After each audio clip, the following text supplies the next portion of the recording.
If you love someone with all your heart, with all your soul, with all your mind, that's what you mean. I'm ready to do whatever that person is pleased with. Whatever he desires or she desires, I'm ready to do. Isn't that what it means? And what does God desire to do? You say you love God. What does God desire you to do? He says, love your neighbor. Therefore, if you're not loving your neighbor, if you're hating your neighbor and saying you love God, it's a lie. Offer my life to you, everything I've been through. Use it for your glory, Lord. I offer my days to you, lifting my praise to you as a pleasing sacrifice. Lord, I offer you my life.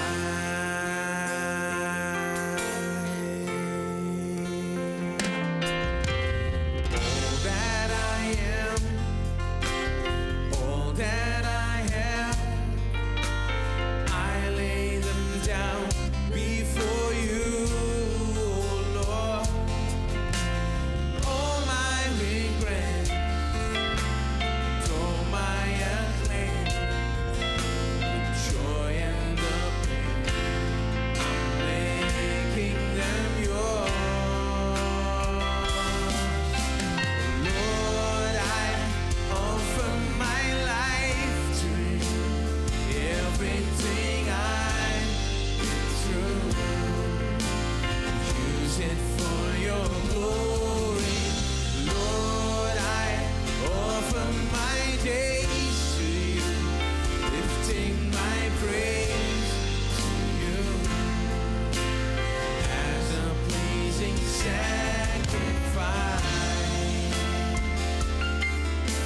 Lord, I offer you my life. Things in the past, things in the past, things yet unseen, wishes and dreams that are yet to come true. All of my hopes and all of my plans, my heart and my hands are lifted to you. Lord, I offer my life to you, everything I've been through. Use it for your glory, Lord. I offer my days to you, lifting my praise to you as a pleasing sacrifice.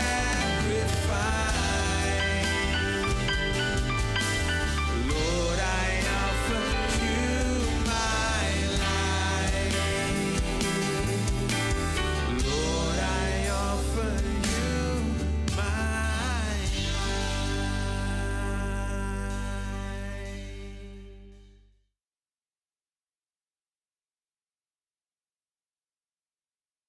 John puts it like this again. He has already taught it all this time. He puts it like this: we love him, or we love. I like that translation. We love because he first loved us. Otherwise, we won't be able to love at all with this kind of love. We love because he first loved us. This is the gospel. This argument is based on the gospel. He came. He loved us when we were sinners. He put this love in us. Therefore, we are having the capacity to now love God and love others, he says. Verse 20, the second argument is more interesting. He says, if someone says, I love God, and hates his brother, he is a liar. For he who does not love his brother whom he has seen, how can he love God whom he has not seen? Now, this is also another verse I'm sure a lot of Christians are familiar with. I've been familiar with this for a long time, because when you read the New Testament, you come across all these verses. These are very heavily used verses, right? And once again, the problem is whether we have understood it right, whether we understand anything about it at all, and do we understand it right? What is he saying here? He says, if someone says, I love God, and hates his brother, he's a liar. He's using very strong words here. He's a liar. You can't say you love God and not love your brother and hate your brother. Then that person is a liar, he says. Why? He puts it logically, common sense knowledge. He says, for he who does not love his brother whom he has seen. If you cannot love someone who you see, how are you going to love someone you don't see, which is God? It's a common sense argument. First, he put the argument based on the gospel. Second, he puts the argument based on common sense. He says, how are you going to love a God whom you cannot see when you can't even love the brother whom you can see? Now, this verse presents a couple of difficulties. A lot of people are not able to agree with John's teaching here. And so they say things like this. Let me put forth these two main objections to this. One is, they say, how can you say something like this? How can you say that if someone says, I love God and hates his brother, he's a liar? He's literally saying that you cannot love God without loving your brother. If you say you love God, then you must love your brother. If you say you love God and you hate your brother, you are a liar. You cannot love God and hate your brother. The two things do not go together. So if a person says, I love God and hates his brother, he's a liar. It's not true. So people say, how can that be true? That is too harsh a judgment. And they say, just think instinctively. Just listen to your heart and make the judgment, they say. They say, when you think instinctively, you realize that it is easier to love God than to love others. Why? It is easier to love God, for one thing, because God is perfect. He's no problem. He's got no shortcomings. He's not a difficult person. He is not an irritating person. He hasn't got that kind of a personality. God is not bad. He's good. He's perfect. He's kind. He's merciful. He's loving. If all the biblical descriptions of God are true, then God is such a wonderful person.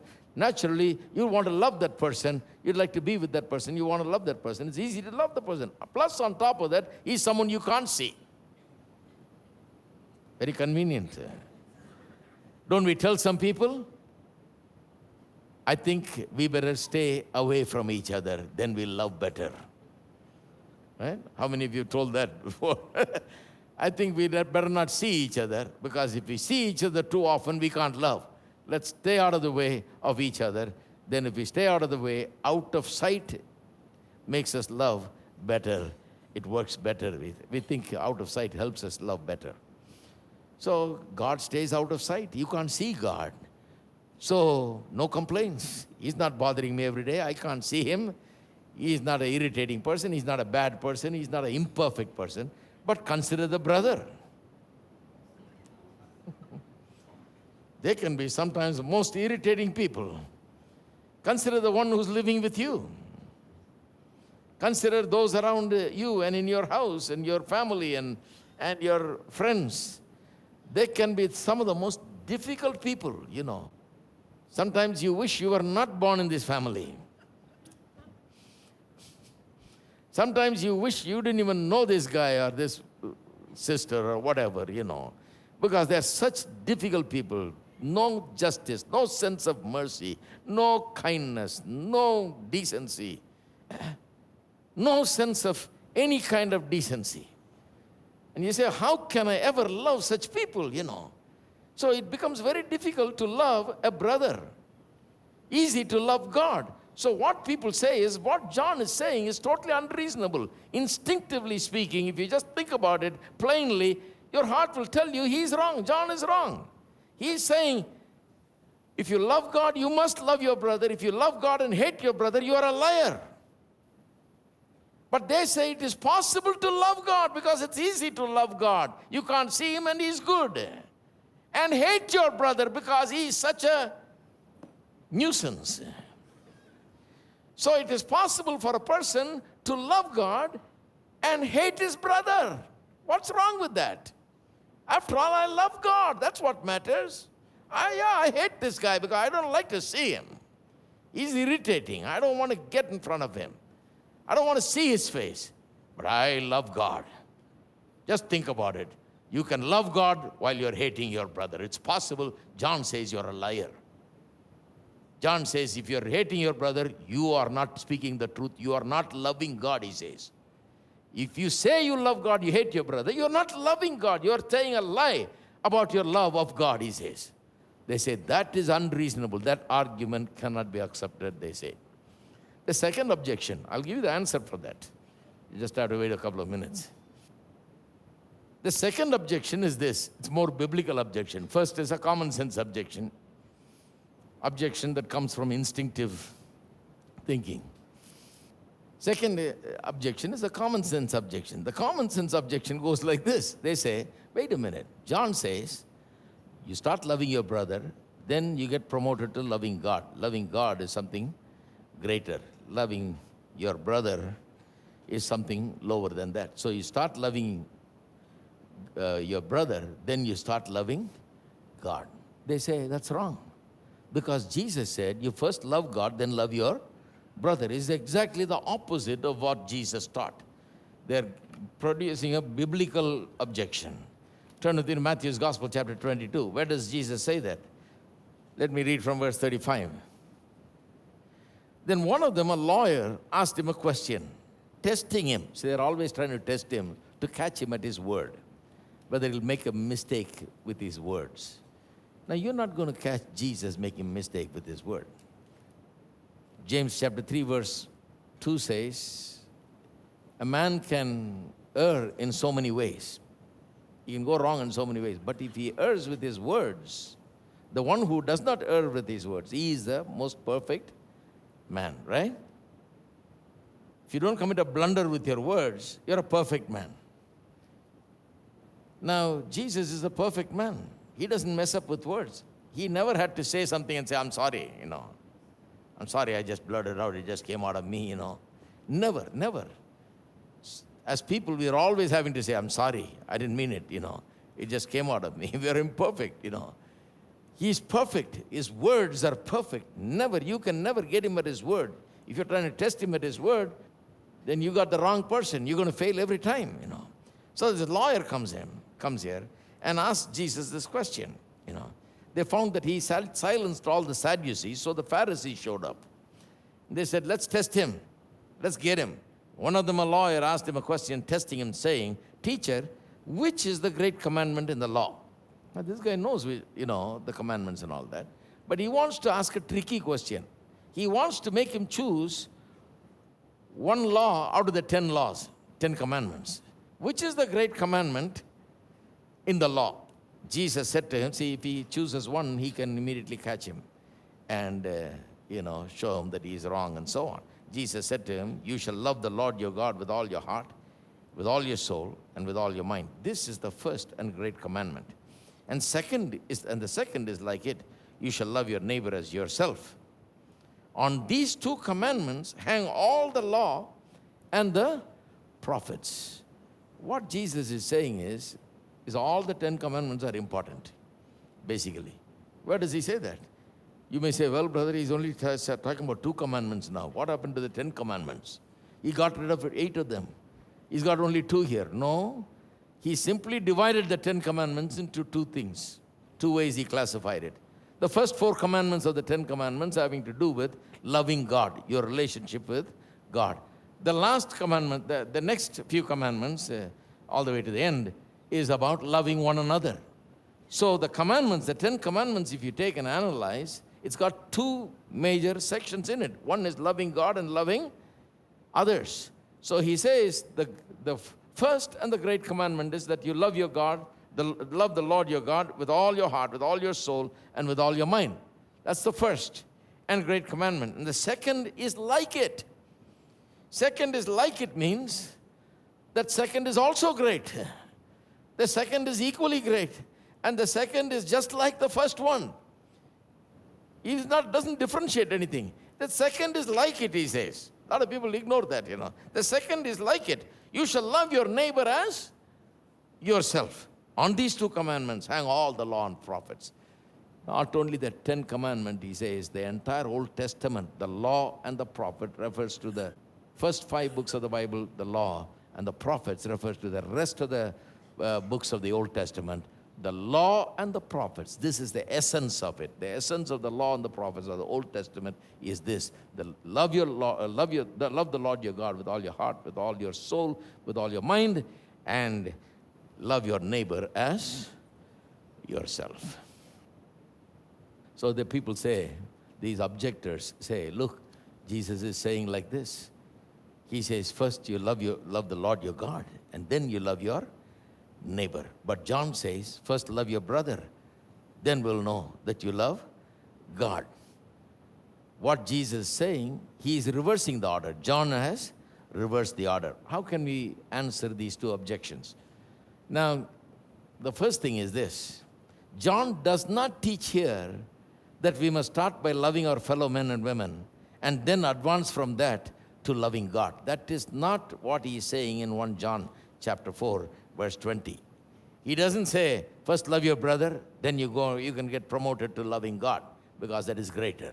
Doesn't say that. Read what he says. Don't force words into his mouth, trying to interpret it.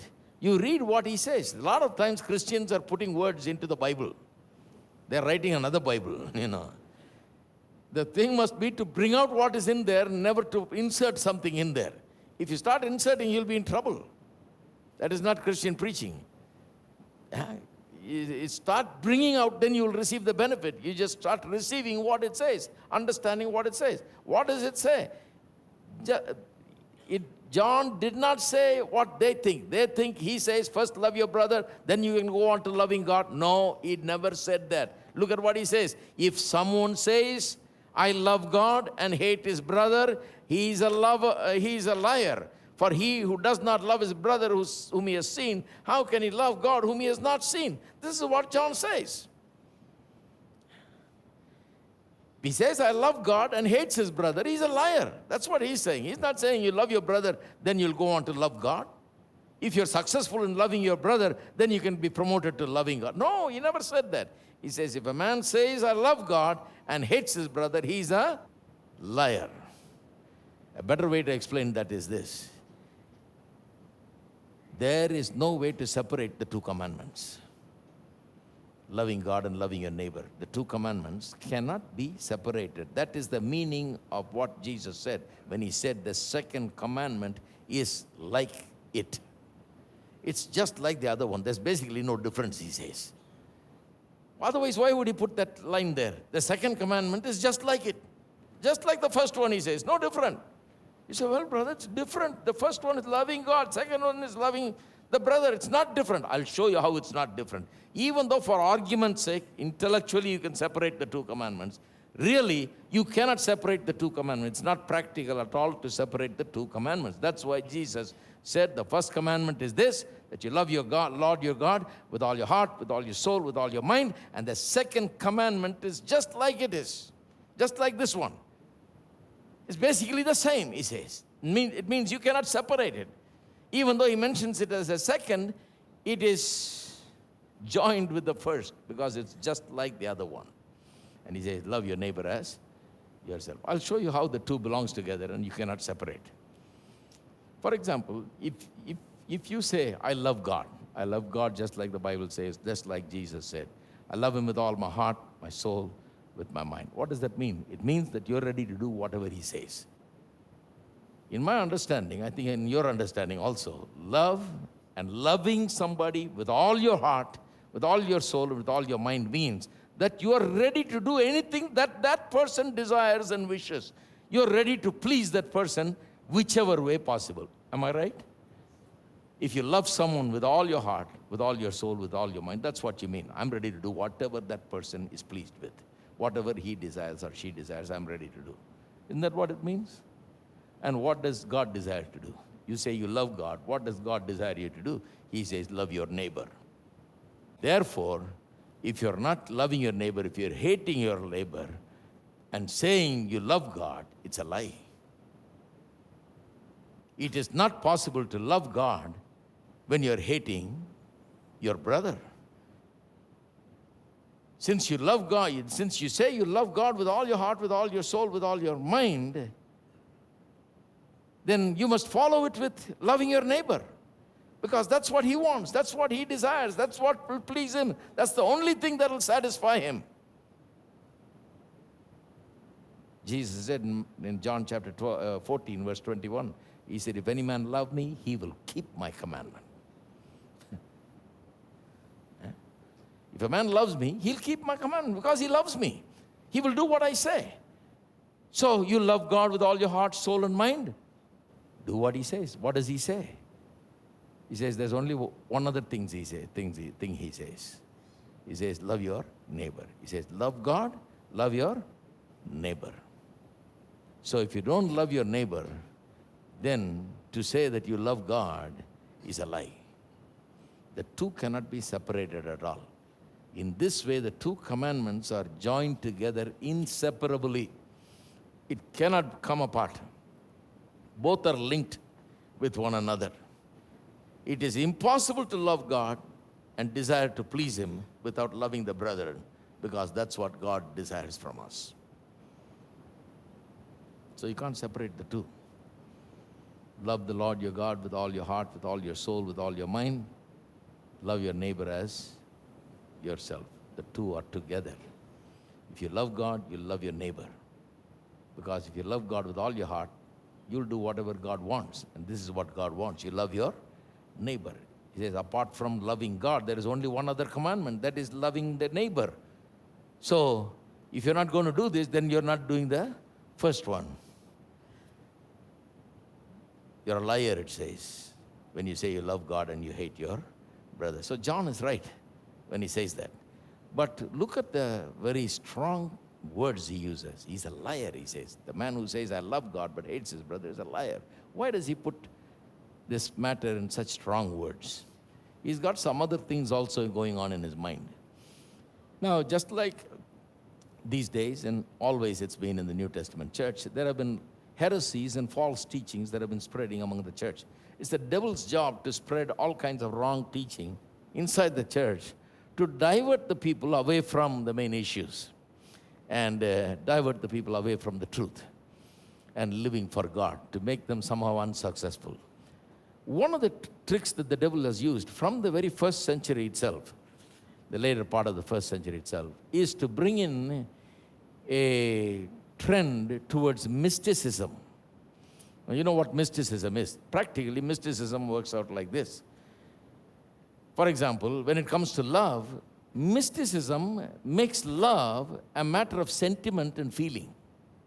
So a person who's into mysticism will say, well, I want to experience the love of God. I wanted to experience the love of God, so I went into the woods. I went separately, away from this world. And I shut myself in that forest, in that woods. And I stayed there, didn't eat anything.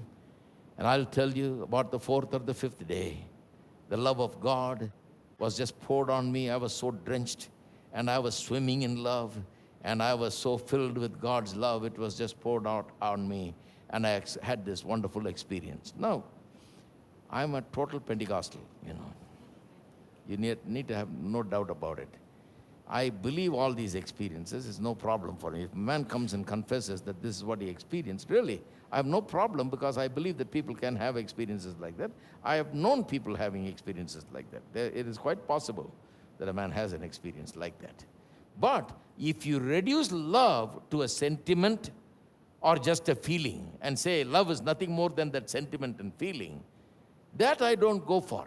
You know, love is not just a sentiment and feeling. Love is not where you say, I felt this and I had this and I was flying up there in the air for 5 days or I was swimming in the river of love for 5 days and you give me all these wonderful descriptions. That's fine. I understand your feelings. I understand your experience. But if you say this is what love is, then I don't think I will go for it, because love is not a sentiment or a feeling. It is something more. It is practical. Through you, I can do anything. I can do all things, 'cause you give gives me strength. Nothing is impossible through you. Blind eyes are open, strongholds are broken. I'm living by faith. Nothing is impossible.